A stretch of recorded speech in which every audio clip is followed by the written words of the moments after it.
बिस्मिल्लाहिर्रहमानिर्रहीम, अस्सलाम वालेकुम। खेलों की खबरों पर तबसरों और तज्जियों से जे स्कोर के एक और प्रोग्राम के साथ सैयद याह्या हुसैनी आपकी खिदमत में हाजिर है। पाकिस्तान और वेस्ट इंडीज़ के दरमियान दूसरे टेस्ट का तीसरा दिन, ऐसा दिन जिसमें हर सेशन ने मैच का नक्शा बदल दिया। कभी वेस्ट इंडीज़ की गिरफ्त मजबूत दिखाई दी, कभी पाकिस्तान ने शानदार वापसी करके बाजी अपने हाथ में ले ली। एक तरफ अब्दुल्ला शफीक की जिम्मेदाराना 150 रन की इनिंग ने पाकिस्तान को पहली इनिंग में बढ़तरी दिलाई, तो दूसरी जानिब साजिद खान और अली उस्मान की तबाहकुन स्पिन बॉलिंग ने आखिरी सेशन में वेस्ट इंडीज़ की बैटिंग लाइनअप को हिला कर रख दिया। सिर्फ 1 घंटे के अंदर 6 विकेटें गिर गईं और वो टीम जो बड़े हदफ की उम्मीद कर रही थी अचानक सिर्फ मामूली बर्तरी के सहारे रह गई है। अब सवाल यह है कि क्या पाकिस्तान के स्पिनर्स चौथे दिन ये बर्तरी फतह में बदल सकेंगे या वेस्ट इंडीज़ अपनी आखिरी मुज़ाहमत से मैच का रुख एक बार फिर तब्दील कर देगी। आज इस सनसनीखेज मुकाबले पाकिस्तान की शानदार स्पिन बॉलिंग, अब्दुल्ला शफीक की क्लासिकल बैटिंग और वेस्ट इंडीज़ की अचानक बैटिंग तबाही पर होगी तफसीली गुफ्तगू। जनूबी अफ्रीका के खिलाफ होम टेस्ट सीरीज़ में नाकामी के बाद अब्दुल्ला शफीक को बांग्लादेश के खिलाफ टेस्ट सीरीज़ के लिए कौमी स्क्वाड से बाहर कर दिया गया था। ऐसा महसूस हो रहा था कि उनका टेस्ट करियर एक मुश्किल मोड़ पर आ चुका है, लेकिन किस्मत ने एक बार फिर दरवाज़ा खटखटाया। अब्दुल्ला फजल की इंजरी के बायस अब्दुल्ला शफीक को दोबारा स्क्वाड में शामिल किया गया, जबकि वेस्ट इंडीज़ के खिलाफ दूसरे टेस्ट से कबल कप्तान शान मसूद के इंजरी का शिकार होने पर उन्हें प्लेइंग 11 में जगह मिली। ये एक गैर मुतवक्के मौका था, लेकिन अब्दुल्ला शफीक ने इसे दोनों हाथ से कबूल किया। दूसरे टेस्ट की पहली इनिंग में उन्होंने न सिर्फ जिम्मेदारी का मुजाहरा किया बल्कि पाकिस्तान की बैटिंग की पूरी इमारत को सहारा भी दिया। बाबर आजम के साथ अहम शराकत कायम की, मिडल ऑर्डर के दबाव के बावजूद क्रीज पर डटे रहे और 7 घंटे से ज़ायद बैटिंग करते हुए 323 गेंदों पर शानदार 160 नाकाबिल शिकस्त रन की इनिंग खेल डाली, जिसमें 15 चौके और 3 छक्के शामिल थे। जब पाकिस्तान की दीगर विकेटें वक्फे से गिरती नहीं, अब्दुल्ला शफीक एक एंड पर मजबूती से डटे रहे। साजिद खान के साथ 59 रन की कीमती शराकत ने पाकिस्तान को पहली इनिंग में वेस्ट इंडीज़ पर बढ़तरी दिलाने में अहम किरदार अदा किया, जबकि उनकी इनिंग ने मेहमान टीम को मैच में फैसलाकुन पोजीशन तक पहुंचा दिया। अब अगर पाकिस्तान इस टेस्ट में कामयाबी हासिल करता है तो अब्दुल्ला शफीक की यादगार इनिंग्स इस फतह की बुनियाद करार दी जाएगी, क्योंकि उन्होंने न सिर्फ अपनी सिलेक्शन को दुरुस्त साबित किया बल्कि कौमी टीम के एतमाद को भी नई जिंदगी बख्शी। ऐसा महसूस होता है कि वेस्ट इंडियन बॉलर ने पाकिस्तान के T20 कप्तान सलमान अली आगा की कमज़ोरी को अच्छी तरह समझ लिया है। यही वजह है कि उन्हें जल्द आउट करना मेज़बान टीम के लिए कोई मुश्किल काम दिखाई नहीं देता। आदाद शुमार भी इस हकीकत की गवाही देते हैं। सलमान अली आगा ने वेस्ट इंडीज़ के खिलाफ 7 इनिंग में सिर्फ 60 रन बनाए हैं, जहां उनकी औसत महज 8.57, जबकि उनका बेहतरीन स्कोर भी सिर्फ 20 रन। मज़ीद तशवीशनाक बात यह है कि आखिरी 2 इनिंग में वो खाता खोले बगैर ही पवेलियन वापस लौटे। दूसरी जानिब पाकिस्तान के तजुर्बेकार wicket keeper batter Mohammad Rizwan भी वेस्ट इंडीज़ के बाएं हाथ के स्पिनर जोमेल वॉरिकन के खिलाफ मुसलसल मुश्किलात का शिकार रहे हैं। वॉरिकन के सामने रिजवान ने 6 इनिंग में 132 गेंदों पर सिर्फ 79 रन बनाए हैं, जबकि वेस्ट इंडियन स्पिनर उन्हें 4 मरतबा आउट करने में कामयाब रहे। इस दौरान मोहम्मद रिजवान की औसत सिर्फ 19.75, जो इस मुकाबले में वॉरिकन की वाज़ेह बर्तरी को जाहिर करती है। अगर मोहम्मद रिजवान की हालिया 3 इनिंग का जायज़ा लिया जाए तो उनकी फॉर्म भी खासी मायूस को नज़र आती है। वो इन 3 इनिंग में सिर्फ 41 रन बना सके, जहाँ उनके स्कोर 12, 11 और 18 रहे, जबकि औसत महज 13.66। दूसरे टेस्ट के तीसरे रोज़ जब ऐसा लग रहा था कि वेस्ट इंडीज़ मैच पर गिरफ्त मजबूत कर लेगा, तब साजिद खान ने अपने तजुर्बे से मुकाबले का नक्शा बदल दिया। पहले उन्होंने निचले नंबरों पर 30 अहम रन बनाकर अब्दुल्ला शफीक के साथ 59 रन की कीमती शराकत कायम की, जिससे पाकिस्तान को पहली इनिंग में 43 रन की बढ़तरी हासिल हुई। उसके बाद असल वार गेंद से किया। दूसरी इनिंग में साजिद खान ने सिर्फ 4 विकेटें हासिल नहीं की बल्कि वेस्ट इंडीज़ की बैटिंग को सख्त नुकसान पहुँचाया। उन्होंने Chanderpaul, Amir Jangoo, Shai Hope और नाइट वॉचमैन जेडन सील्स को पवेलियन भेजा, जबकि अली उस्मान ने आखिरी गेंद पर कप्तान रॉस्टन चेस की विकेट लेकर दिन का अख्ताम पाकिस्तान के नाम कर दिया। साजिद खान की तबाहकुन स्पेल के सबब वेस्ट इंडीज़ सिर्फ 103 रन पर 6 विकेटें गंवा चुका है और उसकी मैच में मजबूरी बढ़तरी महज 60 रन की रह गई है। यूँ पाकिस्तान ने मैच में फैसलाकुन बढ़तरी हासिल कर ली है। मिलते हैं ब्रेक के बाद।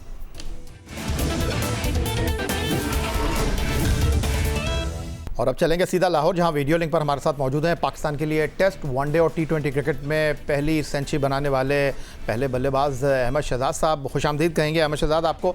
अहमद, जो अब तक 3 दिन में Queen's Park Oval, Port of Spain, Trinidad में ये टेस्ट मैच की प्रोसीडिंग रही है, मैं अगर बुनियादी सवाल आपके सामने रखूँ, क्या ये जो टीम सिलेक्शन थी इस टेस्ट मैच में 4 तब्दीलियां की गई थी, वो ठीक था?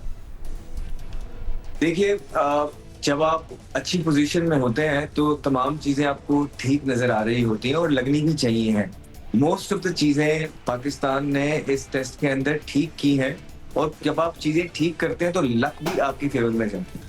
I am not taking away anything from Pakistan team इस टेस्ट के अंदर, बट अगर आप देखेंगे तो कुछ समझ नहीं आई वेस्ट इंडीज की। नंबर एक ये कि अगर आपने इस तरह का पिच बनाया है जो टर्निंग ट्रैक है, आपने एक ही स्पिनर डाला है और जो एक स्पिनर आपका है चेस तो बॉलिंग कर ही नहीं रहा, क्योंकि उनके ज्यादा शुमार जो है पिछले 6-8 टेस्ट मैचेस के वो बिल्कुल भी अच्छे नहीं है और बीइंग एन ऑफ स्पिनर वो तो खब्बों को आउट ही नहीं कर रहे, जिसकी वजह से ही होल्डिंग हिमसेल्फ बैक। तो एक ही वेरी केम, और अगर आप वेरी केम का पिच मैच उठा के देखेंगे तो एक जगह पे 2 बॉल भी नहीं है।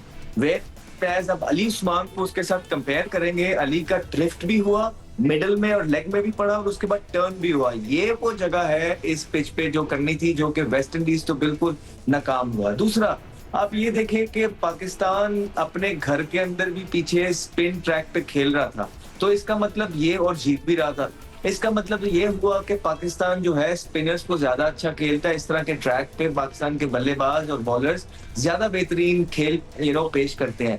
वहां पे पहला मैच थोड़ी सी सीमिंग कंडीशंस पे जब वेस्ट इंडीज जीत गया था, तो इस मैच के अंदर ये कंडीशन मुझे समझ नहीं आई कि क्या वेस्ट इंडीज यहाँ पे सोच रहा था। फिर आप ये देखेंगे कि पहले दिन बॉल चला, बाबर आजम पे तनकीद हुई, स्लिपें नहीं ली, तीसरी स्लिपें 3 दफा लगी और बॉल एक्स्ट्रा बाउंस हो रहा था, टर्न हो रहा था। लेकिन जैसे ही तो पाकिस्तान की बारी आई, शायद पाकिस्तान ने अपनी बारी से पहले 7 मिनट का हैवी रोल लिया।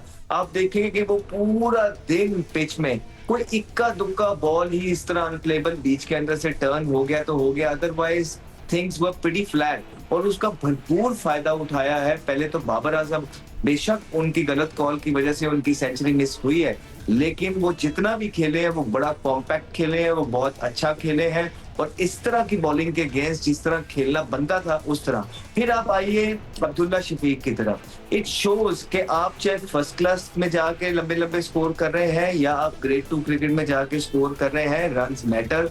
अब्दुल्ला शफीक जिसके बारे में जब आए थे तो ये कहा जाता था कि टेक्निकली बड़े स्ट्रॉन्ग है, लेकिन जब पिछली दफा वो ड्रॉप हुए और 4-5-0 उन्होंने इकट्ठे कर दिए तो आप देखें कि he was playing away from the body. उनके पैड और बैट के दरमियान इतना इतना बड़ा फासला हो रहा था, फिर वो फॉल कर जाते थे। फिर दोनों पे, आउट स्विंगर पे भी इन स्विंगर पे भी, वो दोनों पे स्ट्रगल कर रहे थे, जिसकी वजह बात। लेकिन जब वो ग्रेड 2 खेल के आए और वहां उन्होंने काफी स्कोर किए हैं, उसके बाद आप देखें वो तमाम चीजें जो उनकी गलतियां थी वो रेक्टिफाई होती हुई नजर आए और उसका इवेंचुअली फायदा किसको हुआ? अब्दुल्ला को खुद भी हुआ और पाकिस्तान को भी हुआ।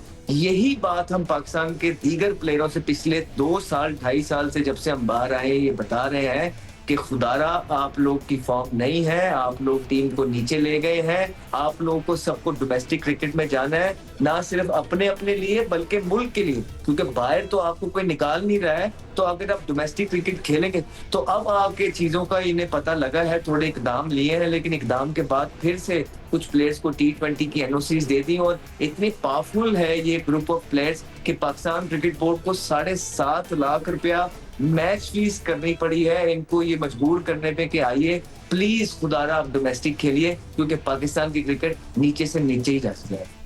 अहमद शहजाद साहब, अगर मैं Port of Spain Trinidad test match की बात करूं तो 2 दिन में 610 रन बने, विकटें गिरी, जिसमें से 7 विकटें स्पिनर के नाम रहीं।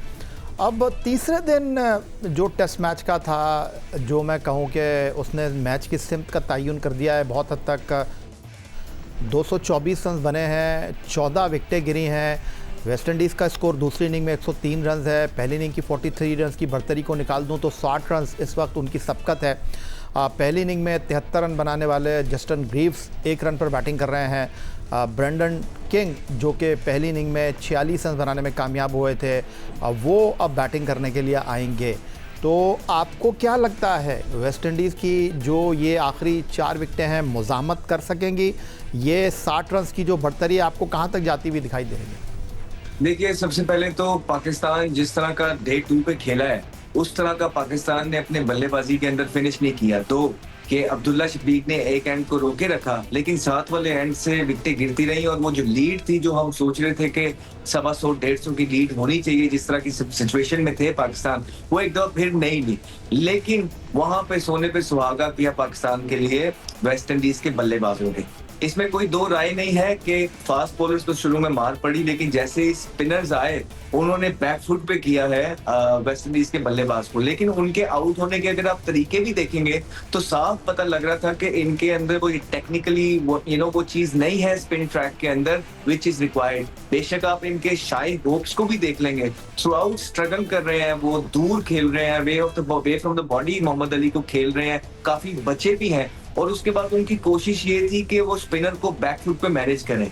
अब बैकफुट पे मैनेज तब होता है जब विकेट से बॉल थोड़ा स्लो आ रहा हो, जब बॉलर ऑलरेडी तेज कर रहा है और विकेट के अंदर ग्रिप मौजूद है, तब आपको उसको अगले को आगे ही मैनेज करना है। तो मेरे ख्याल से कुछ लाइन एंड लेंथ भी जो है इन्होंने मिसजज किए उनके बल्लेबाजों ने, कि वो अगले बॉल को पीछे गए और उसके बाद वो आउट होते रहे। और फिर जो एंड में जो बिल्कुल एक थोड़ा सा लगता है ना जो मैच हो सकता था, वो उनका जो कप्तान खेल रहा था ना एंड में चेज, वो भी जो आखिरी ओवर में आउट हो गया, तो वहां तो बिल्कुल उनकी कहानी खत्म हो गई। इवन दो पाकिस्तान की सेकंड इनिंग के जो बल्लेबाजों की एवरेज है वो ऐसे ही लगता है जिस तरह फोन नंबर है, लेकिन मेरा नहीं ख्याल है कि अब West Indies stand any chance. और मुझे लगता है कि 100 के अंदर की लीड के अंदर पाकिस्तान इनको आउट कर लेगा और उसके बाद जो है पाकिस्तान ये मैच इजीली क्लिंच कर लेगा। This is what I feel.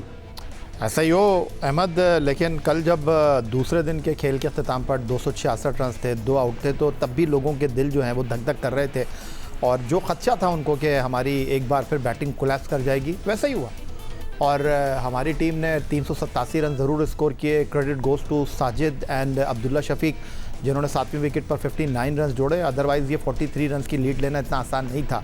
तो बिल्कुल आपने एक ऐसी बात की है कि बज़ाहिर जो कहानी है वो वेस्ट इंडीज़ के लिए मुश्किल नज़र आ रही है, लेकिन जो वेस्ट इंडीज़ की इस टेस्ट सीरीज़ में हमने रेजिलियंस देखी है, उनकी आखिरी 5 विकेटें लड़ती हैं। तो आपने जो टेस्ट मैच के तीसरे दिन साजिद की और अली उस्मान की बॉलिंग देखी, कहीं आपको ये मैच लगता है कि वेस्ट इंडीज़ लड़ा सकता है, या आपको लगता है कि नहीं हथियार फेंक दिए उन्होंने? नहीं, पिछले मैच में आप देखें कि साजिद मौजूद नहीं थे। इस मैच के अंदर विकेट से असिस्ट मिल रहा है टर्न को और साजिद मौजूद है and he has been bowling very well. ना सिर्फ इस मैच के अंदर, Sajid is a unsung hero. Pakistan भी जब यहाँ पे पाकिस्तान के अंदर मैचेस हुए और उनको स्पिन ट्रैक प्रोवाइड किए गए हैं, ना सिर्फ उन्होंने विकेटें ली हैं, उन्होंने एक एंड को भी रोके रखा है। दूसरा, पाकिस्तान की बल्लेबाजी की बात कर रहे हैं, जी बिल्कुल। आप देखिए कि जब छोटी छोटी परफॉर्मेंस के बाद आप प्लेयर्स के सर पे हाथ रख देते हैं, चाहे वो सबसे पहले साइम अयूब हो और उसके बाद फिर आपका जानशीन बन गया और सलमान अली आगा, तो फिर ऐसे ही होता है कि 2 मैच की परफॉर्मेंस पे जब आप लड़कों के सर पे हाथ रख देते हैं और उनके साथ पर्सनल और प्राइवेट चीजें शेयर करने लग जाते हैं और उनको आप अपना बंदा बना के पेश करते हैं, तो फिर इसी तरह होता है कि प्लेयर मेहनत करना छोड़ देता है, प्लेयर की बॉडी लैंग्वेज में डिफरेंस आ जाता है, प्लेयर जो है ज्यादातर बबल गम छपाते हुए नजर आ रहा होता है, प्लेयर को ऐसा फील होने लग जाता है कि मैं तो यहाँ पक्का हूँ, हालांकि पक्का होने के लिए जो पीछे 15-20 सेंचुरियां रिक्वायर्ड होती हैं वो कोई लगी नहीं होती, फिर अल्लाह करके 1-2 इनिंग्स लगी होती है और उसके बाद पाकिस्तान के अंदर सर पे हाथ रख दिया जाता है उन्हीं 1-2 इनिंग्स पे, और उसके बाद अगले 2 साल जो है ना पाकिस्तान को उसका खमियाजा भुगतना पड़ता है। और यही देख रहे हैं हम सलमान अली आगा के साथ कि T20 से स्टार्ट करते हैं, वर्ल्ड कप से स्टार्ट करते हैं और आज का दिन हो गया है, ना T20 के अंदर, ना वनडे के अंदर, ना टेस्ट के अंदर उनकी कोई परफॉर्मेंस नजर आ रही है। और इस परफॉर्मेंस के बावजूद भी आप देखेंगे कि उनको पता है कि उनको किसी ने। अहमद शहजाद साहब, ये जो आप बात कर रहे हैं सलमान अली आगा की, मैं रिजवान को भी इसमें ऐड कर देता हूँ। ये जो आप कह रहे हैं कि सरों पर हाथ रखा हुआ है, ये दस्ते शफकत अब मजीद रहने की आपको लगता है कि वजह बनती है? मैं सलमान अली आगा के कुछ आदादो शुमार आपके सामने रख देता हूँ। 7 इनिंग खेले हैं वेस्ट इंडीज़ के खिलाफ, 8.57 की औसत से सिर्फ 60 रन हैं, जो कि इस वक्त वेस्ट इंडीज़ की बरतरी है मैच में, और 20 उनका सबसे ज़्यादा स्कोर है वेस्ट इंडीज़ के खिलाफ। 6 इनिंग में रिजवान 4 मरतबा जोमेल वॉरिकन के मुकाबले पर आउट हुए हैं। मैं आपसे सीधा और सिंपल सवाल पूछ रहा हूँ, परफॉर्मेंस अब जो भी हो, इस टेस्ट मैच का नतीजा जो भी हो, आपको इंग्लैंड के खिलाफ सलमान अली आगा को, मोहम्मद रिजवान को ड्रॉप करना बनता है या नहीं बनता? नहीं, इंग्लैंड के खिलाफ सर आपने क्यों ड्रॉप करना है उनको? इंग्लैंड के खिलाफ इनको खेलने दीजिए, क्यों नहीं खेलना है? इन पे तो सारी इन्वेस्टमेंट हुई है, तो इंग्लैंड जाके तो इन्होंने खेलना ही खेलना है और अल्लाह करेंगे परफॉर्मेंस करें। इंग्लैंड के बाद इनका फैसला बिल्कुल होना चाहिए। मैं इससे एक स्टेप पीछे जाना चाहूंगा आपने कहा कि अब इन पे हाथ रखना बनता है। मुझे ये बताएं, जब नहीं हाथ रखा उठाना गया बनता था है, मैं कह रहा हूँ हाथ उठाना बनता है। हाँ, अब आप कहते हैं कि हाथ उठाना बनता है, तो मुझे ये बताएं, जब हाथ रखा गया तो क्या पीछे 20 सेंचुरियां लगी हुई थी? क्या लगा हुआ था जब आपने हाथ रखा था? मुझे याद है कि ऑस्ट्रेलिया यहाँ पे आया था, न्यूजीलैंड यहाँ पे आया था टेस्ट मैच के अंदर। न्यूजीलैंड के अंदर मैंने, ऑस्ट्रेलिया के अंदर मैंने सेंचुरी की। उसके बाद अगला ही मैच बड़ी सेंचुरी थी। उसके बाद अगला ही मैच न्यूजीलैंड से था, जो पूरी साइड उनकी खेलती थी। वहां ऐसा भी नहीं होता था कि 20 साइड थी। वहां मैंने 175 किया, मुझे बॉल लगा। उसके बाद मैं वापस आया और बातें होने लग गई कि अब ये वापस वैसा नहीं रहेगा। अगले मैच में जाके वनडे में भी मैंने 100 कर दिया। फिर 305 मैचों के तीनों स्पैम के अंदर कर दिए और फिर भी निकाला गया। ठीक, तो यहाँ पे हाथ रखने का क्राइटेरिया सिर्फ एक अच्छी इनिंग बन गया। तो जिस मुल्क के अंदर हाथ रखने का सर के ऊपर 1-2 इनिंग्स क्राइटेरिया बन गया हो, और कुछ की तो एक, जिस तरह साइम अयूब की तो 1-2 इनिंग भी नहीं बना, सिर्फ सोशल मीडिया की हाइप बन गया। तो आप देख लें कि उनकी परफॉर्मेंस कैसे गई है। साइम अयूब का भी जब जैसे ही आपने हाथ रखा, उसकी मेहनत बंद हो गई, कैजुअल अप्रोच नजर आने लग गई। इसी तरह सलमान अली आगा के सर पे भी जब आपने छोटी छोटी परफॉर्मेंस के बाद हाथ रख दिया, तो आप देख लें कि उनकी बॉडी लैंग्वेज बिल्कुल कैजुअल है। आई थिंक इट्स टाइम कि प्रोफेशनली चीजों को परस्यू किया जाए, and it's time to move on. England will be and would be the last series for our seniors। इसके बाद इनके ऊपर अगर ये पाकिस्तान को मैचेस नहीं जितवाते हैं, और ज्यादा इन्वेस्ट करना मेरे ख्याल से यंगस्टर्स के साथ और अपने मुल्क के साथ ज्यादती है। अहमद, बैटिंग की टेक्निक क्या होती है, बैटिंग के फ्लॉस क्या होते हैं? आप ज़्यादा गहरी निगाह रखते हैं, पाकिस्तान के लिए टेस्ट भी खेले हैं, वनडे भी खेले हैं, T20 क्रिकेट भी खेले हैं। ये मोहम्मद रिजवान के साथ क्या मसला आपको लग रहा है? क्या मोहम्मद रिजवान ग्राउंड में होते हैं तो दिमाग कहीं बाहर होता है उनका? वो जिस तरह उनके रिफ्लेक्सेस हैं बल्लेबाजी करते हुए, अच्छी परफॉर्मेंस उनकी माजी में रही है, लेकिन इस वक्त तो वो बिल्कुल नज़र नहीं आ रहे ग्राउंड में कहीं। बात यह है कि देखें, प्रेशर बड़ी चीज है। तो जब आप मीठा मीठा खाते रहे, शुरू के अंदर आपको ओपन करा दी गई, BC साइड पाकिस्तान के अंदर आती गई, आप कुछ जीते भी, वहां आपकी भी परफॉर्मेंस हो गई। फिर वो इंडिया वाला मैच जो था, पाकिस्तान जो 150 चेस कर गया, जिसपे आउट कोई नहीं है, उसके बाद बल्ले बल्ले हो गई, तो सारे फेलियर छुपते गए।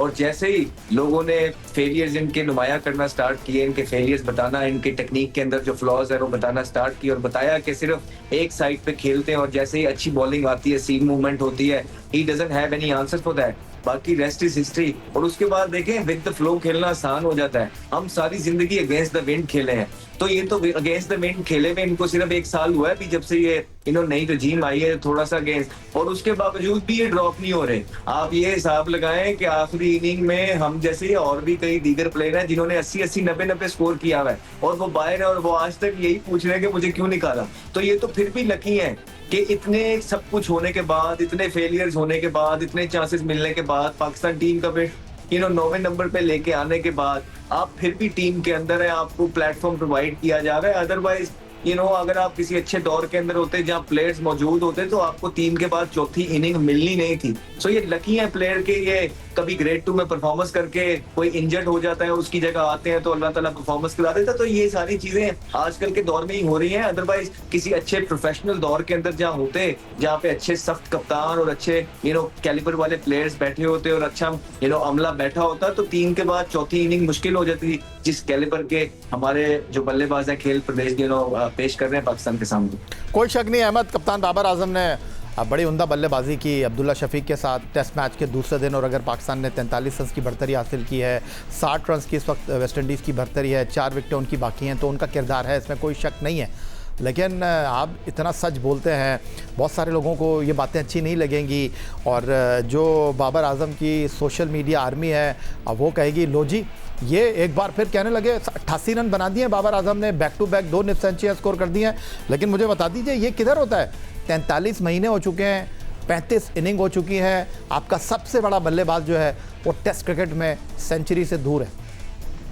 नहीं देखिए, सेंचुरी तो आप बात की थोड़ी सी दूर बात रखें, आप ये पूछें किधर होता है कि एक नॉर्मल से स्टैट्स के साथ आपको 30 या 32 फेलियर्स के बाद भी आपको चांस मिले, ये पहले बताएं किधर होता है। तो इसीलिए मैंने आपको बताया है कि हमारे प्लेयर्स लकी हैं कि इतने फेलियर्स के बाद भी इनको प्लेटफॉर्म मुहैया किया जाता है। और बात यह है कि अगर आपको रेस के अंदर भागने का मौका मिलेगा तो कभी ना कभी तो आप दूसरे, तीसरे, चौथे, पांचवें नंबर पे आएंगे ही आएंगे ना। ऐसा तो सही नहीं बात। है कि आप अकेले ही भाग रहे हैं। तो ये बात आप जरूर कर सकते हैं कि आपको रेस के अंदर भागने का मौका मिल रहा है इतने फेलियर्स के बाद, जिसकी वजह से कुछ दिन ऐसे नहीं आएंगे कि आप अच्छा खेल रहे हैं। इसीलिए मैं बोल रहा हूँ कि जहाँ पे अच्छा अमला बैठा हो, अच्छा सेटअप बैठा हो, प्रोफेशनल सिलेक्शन होती हो, अच्छे प्लेयर्स बैठे हो, वहां पे 4 से 5 इनिंगें मुश्किल हो जाती थी। कोई बहुत फेवरेट होता था ना, उसको 6-7 इनिंगें मिल जाती थी। तो आपका तो हिसाब किताब ये है कि 32 इनिंगों में 4-50 होते हैं और आपको प्लेटफॉर्म मुहैया होते हैं। तो ये आप छोड़ दें सोशल मीडिया की आदमी से। अगर हमने उनके सुनने या कहने पे चीजें करनी होती तो हम इतना बोल्ड स्टांस जो है वो अडॉप्ट ही ना करते। हमने ही ये चीजें स्टार्ट की हैं और हमें ना कोई इन चीजों से डराए। हम वो बात करते हैं जो सच है, जो हमें समझ आती है और मुल्क के लिए बेहतर है। बहुत शुक्रिया अहमद शहजाद साहब, आप हमारे साथ वीडियो लिंक पर मौजूद थे। हमें वक्त देने के लिए आपका। हमारे साथ सन के टेस्ट ओपनर अहमद शहजाद, नेक ख्वाहिशात हैं टीम पाकिस्तान के लिए। इधर जनाब आज का हमारा प्रोग्राम एक्स अकाउंट पर आप हमें फॉलो कर सकते हैं, ईमेल कर सकते हैं, अपनी राय से आगाह कर सकते हैं score@jio.tv पर। इस दुआ, इस उम्मीद, इस तवक्को के साथ कि पाकिस्तान में खेल और खिलाड़ी तरक्की करते हैं। सैयद यार हुसैन को स्कोर की पूरी टीम के साथ अगले प्रोग्राम तक के लिए इजाज़त दीजिए। अल्लाह हाफ़िज़।